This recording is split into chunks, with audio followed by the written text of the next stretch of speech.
this year to go along with still being hipper, younger, cooler? Well, I think this was our first year, obviously moving in that direction. We see a lot of change. During our championship games, we've infused music. We're connecting to culture like ways we haven't done before. And I think we'll double down on that effort this year, and you're seeing it with our brand refresh, you're seeing it with our new commercial. Our goal is to connect with Gen Z.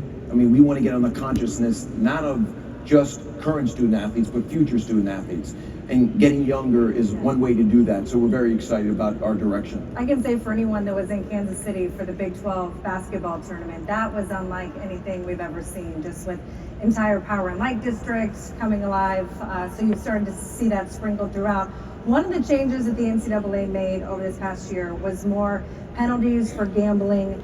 What is the Big 12 doing to help protect, educate the student athletes around gambling? It's a big focus of ours. It's a big focus of our member institutions. We're working with the NCAA, obviously, but we're going to double down on our partnership with U.S. Integrity, critically important. We've been with U.S. Integrity since 2018, but given the current environment, we need to go deeper with them. We need to educate our student athletes, but it's just not our student athletes, it's our coaches. It's really the whole ecosystem. Our officials, so we'll be doing that. We're also encouraging our member institutions to do a little bit more with U.S. Integrity.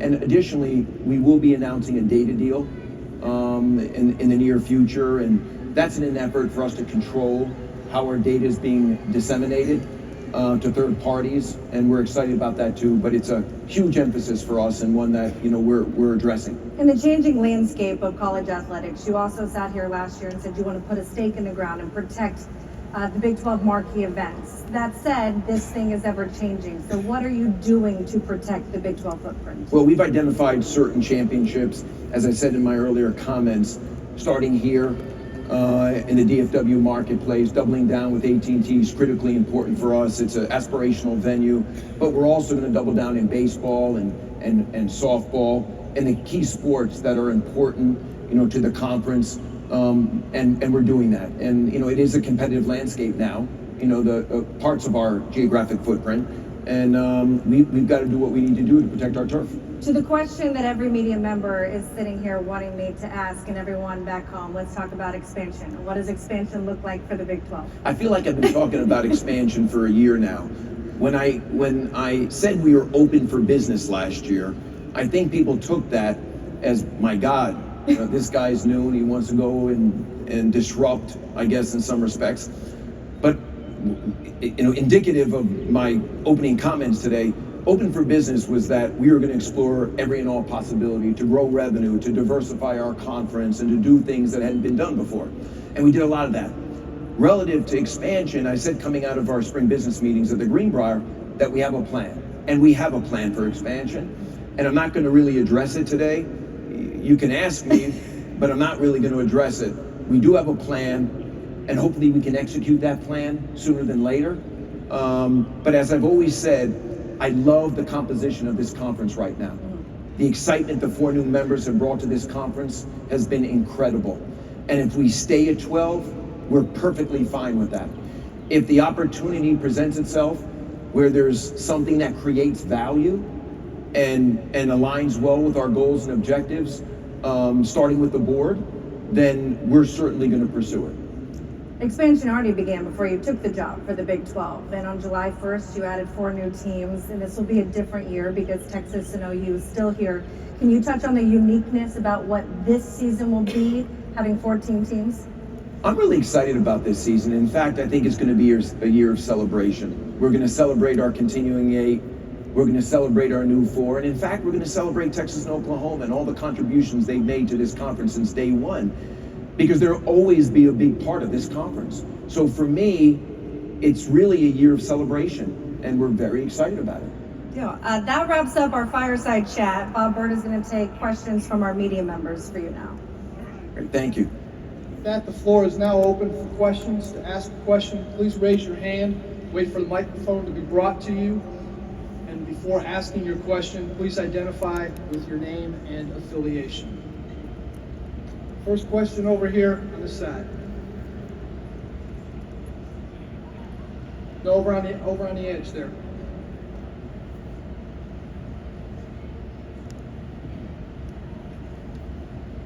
Barry Trammell with the Oklahoman. Brett, what's been your feedback from your board and your athletic directors considering expansion with a non-Power 5 member, which would not necessarily upgrade the impending media contract? Well, from my perspective, we have great collaboration with the board and our athletic directors. Obviously, there's lots of different routes you can take with expansion. As I said, we have a plan, but as it relates to a school that's a non-Power 5, if they create value and they align well with our goals and objectives, it's a conversation we'll consider having. And the great thing about my board and my AD partnership is that we collaborate all the time, and we can agree to disagree on certain things, and we have throughout the year. I've learned a lot from both governance groups, but again, if within the value equation there's alignment, Power 5 or non-Power 5, we'll look to pursue it.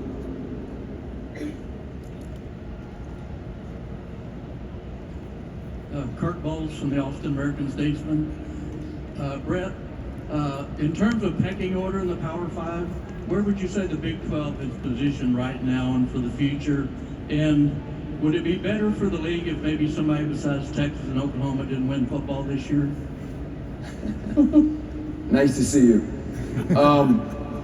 So, from my perspective, and I've said this before, I'm not really competing with the other Power 5 conferences. I want the Big 12 to be the best version of ourselves.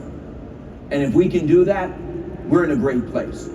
So it's not about ranking us within the Power 5. But I can tell you this, there's been no better time to be a part of the Big 12 than right now. And this thing's going to grow. It's going to move forward in a positive way. And I'm really excited about our future.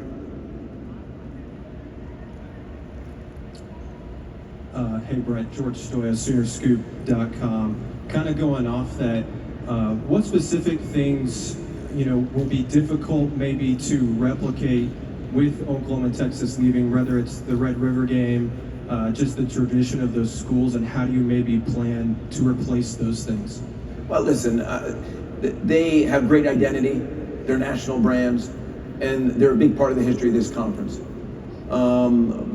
But like I said last year, this conference is bigger than any two schools. So we're in a great place. There's never been a better time than right now to be involved with this conference, and I'm excited about our future.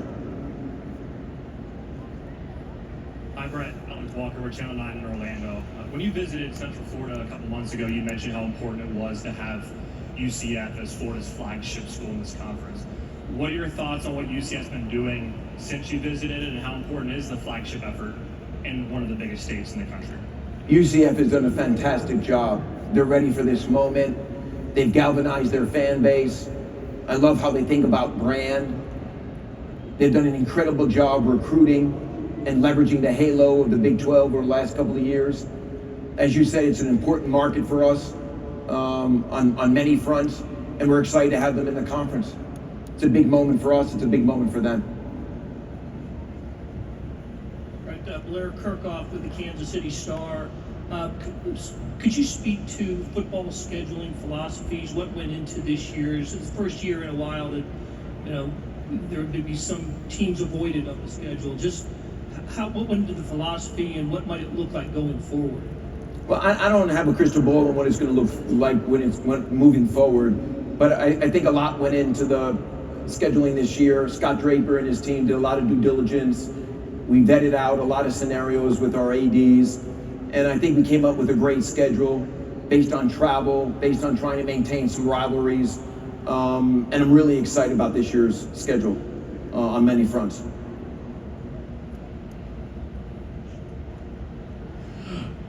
Nick Coppola.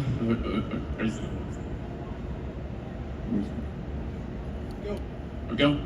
Go ahead. Nick Coppola, OU Daily. You mentioned in your opening statement one of your achievements was accelerating the withdrawal of OU. Just tell me what those negotiations were like. We're trying to get OU out a year early. What was that back and forth like, and just how long did it take for those negotiations to come to an end? I've got a great partnership with the folks at Texas and Oklahoma. When there's mutual respect and and when you're looking for a win-win scenario, those negotiations don't really take that long. And we all wanted the same thing, and we got there. And I'm happy for them. I'm happy for us. We brought closure to an issue that was highly discussed this time last year, and I'm happy we did. Brett, Randy Peterson over here from the Des Moines Register. Randy, Yeah. yes. I'm curious, you talked about the Big 12 as being a year of celebration. Is the Big 12 planning to do anything in conjunction with Iowa State, which is celebrating 100 years of the Jack Trice legacy? That's a great question. I was not aware of that. And I speak to Jamie Pollard quite often, and it's something that he and I will have to discuss. But thank you for bringing that to my attention. Thank you. Yeah, I'm Bobby Burton with On3. The question I have for you deals with your talks on Capitol Hill and NIL. Can you speak to what the conference's position is on that and where you're trying to get across on Capitol Hill? Well, thank you for the question. Obviously, it's an issue that we're all addressing. I'm working very closely with my A5 colleagues and Charlie Baker. I have spent time on Capitol Hill. We would like federal legislation to create some uniformity to NIL. There's 32 states, and in many cases, very different interpretations. So federal preemption of state law is certainly something that's high on the list. And there are other components as well that go along with it. But we are addressing it as an industry and in partnership with many of the conferences and the NCAA. But great question, and thank you. Hey Brett, Jenny Carlson with the Oklahoman over here. Hello, how are you? Good. You mentioned early about doubling down with some of the conference championships. Our state has a big interest in softball. Can you expand on what you mean by doubling down on those championships? Extending current agreements and making sure that our current homes are homes that we have for the foreseeable future in core strategic markets. And obviously, our softball championship site is one of them. Thank you for that question. Brett, Chris Williams from CycloneFanatic.com here in the middle. Kind of following up on Jenny's question, I was going to ask about Kansas City. That was your first experience with the basketball. Do you foresee that being a long-term home for the basketball championship? It was my first time spending significant time in Kansas City. I went there with lots of different thoughts, came away hugely impressed. We don't have to share our voice in a market like Kansas City during our basketball championship. If you look at some of the other markets, there's multiple conference championships going on at the same time. And the fan base in and around Kansas City, the community, they really embrace this tournament. Obviously next year, our women's championship moves to T-Mobile, which we're extremely excited about. So when I think about Kansas City now, I certainly think about that market and that championship is one that I'd like to double down on, and we are in conversations with local officials on extending that agreement as well. Thank you for the question.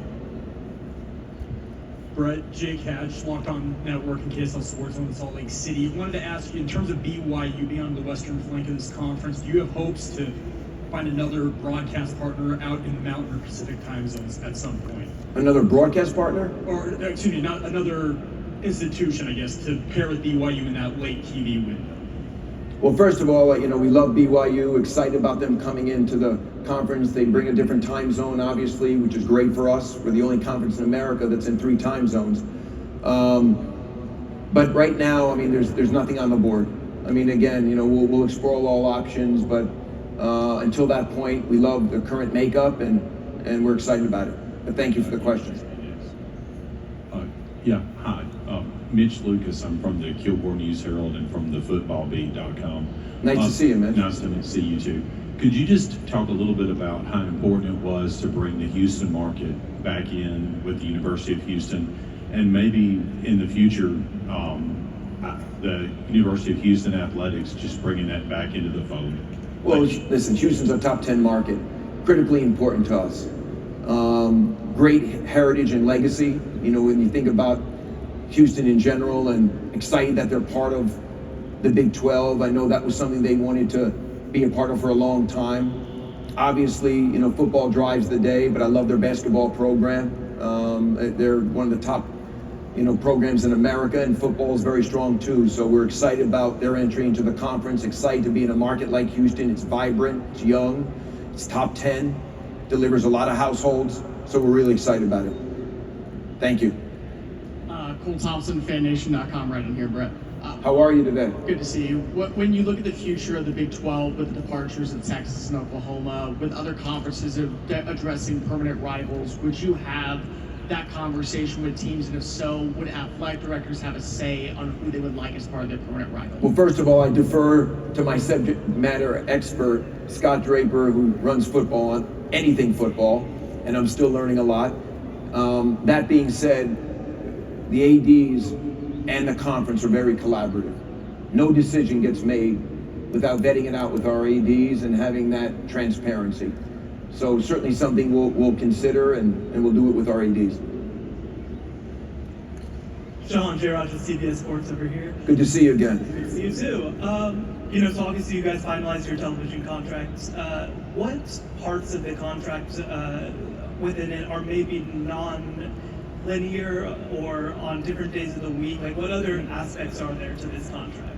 Well, you know, I think it's been made pretty public. I mean, listen, it's heavy on the linear, certainly has a digital component. Fox is now involved in basketball, which is extremely exciting. We will explore different days of the week for football games, Thursday and Friday. But most importantly, just going early was critically important for this conference, giving us the stability and the clarity. And as we all know, there's some challenges in the media market today. And more importantly than all of that is the promotional and marketing prowess of ESPN and Fox, and what they can do to build the brands of our member institution as well as this conference. So I can't tell you how grateful I am that we went early and that we have doubled down with ESPN and Fox. And candidly, I love the fact that they bet yes for the Big 12. So exciting times. Commissioner, hi, DJ Maris, Waco Tribune. How are you? Doing well, thank you. What was the thought process between Big 12 Mexico and having the exhibitions there, and how do y'all plan to expand into the Hispanic community market? Well, great question. And, you know, I had a history working in Mexico. I took the Brooklyn Nets there in 2016 and had a wonderful experience. And when I took this job and started thinking about our international strategy, I just didn't want to do a one-off. We had different markets around the world coming to us saying, hey, would you like to do a conference game? And what we decided as a collective group is to be a little bit more strategic. And when you look at Mexico, it's an ideal extension to our geographic footprint. And when you look at the makeup of many of our member institutions, connecting with the Hispanic community is critically important. As I said earlier today, we will offer Hispanic radio for the Big 12 championship game for the first time.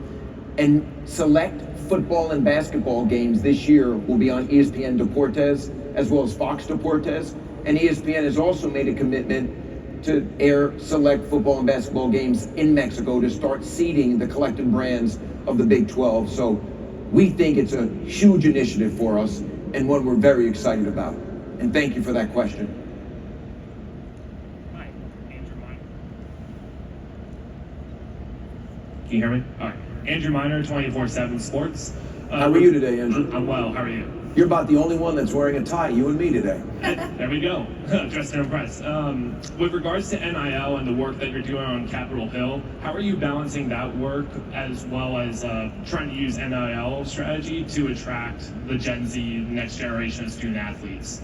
Well, I'm leaving a lot of what's happening on a campus to my ADs, but I don't think that NIL really plays a role in attracting Gen Z. I mean, we're attracting Gen Z, notwithstanding NIL, and so are our member institutions. And much of what you're hearing today and what's unfolding in front of your eyes with the brand refresh, how we're enhancing and modernizing our championships, how we're creating creative spots to connect with youth culture and that Gen Z demographic. Those are the ways that we are attracting Gen Z, and I feel very comfortable about our approach. It's not about NIL. Brett over here, Mitch Harper with KSL Sports and KSL News Radio. And How are you, Mitch? Doing great. Good. How do you envision the four newcomers elevating the brand of this conference, maybe vice versa, the brand of this conference elevating the newcomers? Well, I mean, if you were on social media on July 1, you saw the power of those four brands and how they engage with fans, how they think about brand, and how they think about social media. So we're excited to be partnered with those four new schools. And, you know, we're now in 8 states. We reached over 75 million people in our footprint now with the help of those four schools. So they bring a lot of value to this conference, and we're, again, very excited to have them. Hi, Commissioner Jeff Cole with Fox Sports in Dallas. Jeff, how you doing? I'm good. How are you? I'm great, thank you. In a similar vein to the last question, can you talk about the potential that you see in these four schools, what you like there, and how the conference, what the role of the Big 12 is to help these four schools have even more success than they have? Well, I mean, I think I answered the question of what I think about the four schools, but I will tell you, we serve our member institutions, and we're engaged with them on a daily basis. And to the extent that we can help them elevate and amplify what they do and how they do it, that's our role. And I think we've started doing that already. We have great collaboration. And listen, let's face it, it's been a bit of a step for them up to the Big 12, but they've embraced it, they're investing behind it, and we're collaborating. So again, excited to have the four schools, and they're doing a great job. Brett, hey, this is Ian Impeachment with Killer Frogs, Fan Nation right here down the middle. Where you? Oh, I see you. Thank you. Just a quick question about the agreement with AT&T to extend the Big 12 championship game being here in the Metroplex. What's the significance of keeping it here as opposed to moving it to an alternative location? It's a world-class venue, probably the finest venue in America. We have a great partnership with AT&T Stadium and the Dallas Cowboys and the entire organization. And it's kind of nice that we start our season here effectively and end it here. And in speaking to some of the student athletes that are here today, this place is very aspirational. So doubling down on that partnership, critically important for us, and very happy about it. But thank you for the question. Hey Brett, Kellis Ravenator with the Wichita Eagle and the Kansas City Star. Well, I've heard you say that you wanted the conference to stay at 14 members even after this season. Can you expand on why you like 14 compared to 12 or 16? I did say 14, you're absolutely right. I do think there's strength in numbers. But I also said we're not chasing a number. And that, you know, if and when the opportunity presents itself to stay at 14, we'll pursue it. But I did say that, and I backpedaled a little bit because I realized, you know, it's not about chasing a number. It's all about creating value for membership, and we'll see where that takes us. But thank you for that question. Back here, Commissioner. Kevin Kinder with the Blue and Gold News. Nice to see you. Nice to see you. On the sale of data rights, does that go into next generation type data like speed tracking, all those kind of things that different schools are doing now? Or is it just traditional data? And how do you balance that against your stated desire to prevent that from assisting gambling? Well, first of all, I'll say it's more traditional, but we're working with our selected partner on how broad we can go. And I do think controlling how our data is disseminated and gathered is critically important with our overall strategy. There are data collectors that are unofficially in our venues right now, collecting data and selling it to third parties. And that's happening all over the country. And our data deal will afford us an opportunity to control that. And that's what we're pursuing. But thank you for that question. Hi Brett, Michelle Montaigne with the ABC affiliate in Tulsa. How are you today? I'm great, thank you. Good. With your background in professional sports, it seems like some of the moves you've made, the halftime performances, the Hispanic broadcast expansions, follow that pro sports prototype. Why did you feel like those were the right enhancements for this conference? Well, it's a great question, and I think many of my skill sets have been transferable into this role. We're in the business of building brands and businesses and connecting to consumers and providing great fan experiences, all these things I've done before. Obviously, I've had a lot to learn, and I continue to have a lot to learn, but I do think some of the things that we discussed today as a recap of what we've done over the last 12 months are indicative of things I've done before, and I think they're very transferable to our space. And when I look back on this first year, I'm thrilled with our progress, thrilled about everything we've done and we'll continue to do, but we're only getting started. For those that have said, my God, you guys have accomplished a lot during this year, I can tell you we're just getting started. There's a lot more to do. But thank you for that question. Brett, all the way back here, Parker Ream with Fox 44 in Waco, all the way back. You see my hand up here? Yes. Yeah, sorry. A little tough. Sorry about that. No problem. Don't worry about it. Kind of going off about that question, you said there's still a lot to do. You came in here kind of guns a-blazing, business is open. What more do you guys have to do to get where you wanted to go coming into this conference? I mean, the more initiatives, continuing to build a profile and a narrative, making sure we're getting on the consciousness of future student athletes and current student athletes. Obviously building our revenue, that's a big part of it. We've got lots of ways that we're going to do that. Exciting opportunities in front of us. So there's a lot to do. Leverage the capability and influence of ESPN and Fox and their broad reach to broaden our fan base from coast to coast. There's a lot of work to do. We only laid the foundation this year. All right, this will be the last question. Henry Greenstein, Lawrence Journal World over here. When you Henry, how are you today? I'm great. How are you? I'm great, thank you. When you do consider the prospect of future expansion into Thursday and Friday, how do you kind of weigh the interests of television exposure versus those of potential in-person attendees to the games? It's a great question. We collaborate with our ADs. We don't do anything, without the input and the sign-off from our ADs and our board. I will tell you that it's very hot during the summer months. So especially in the fall, so playing on a Friday night versus Saturday morning does have its benefits. And when you think about the tonnage of college football on air on a Saturday, provides a lot of opportunity for us to kind of build our profile on a Friday night. But there's a lot that goes into that decision. You're absolutely right. It's not just about visibility. It is all about the fans and what's right, for our schools and their campuses. So all that is part of the consideration set and how we move forward. But thank you for your question. That's going to wrap up our question and answer portion of the period, Commissioner Yormark. Appreciate the time. Thank to our you. media members. We're just getting started here in Arlington. For those of you watching on ESPN and the app, we'll have much more coverage right after this. Commissioner, thank you. Thank you.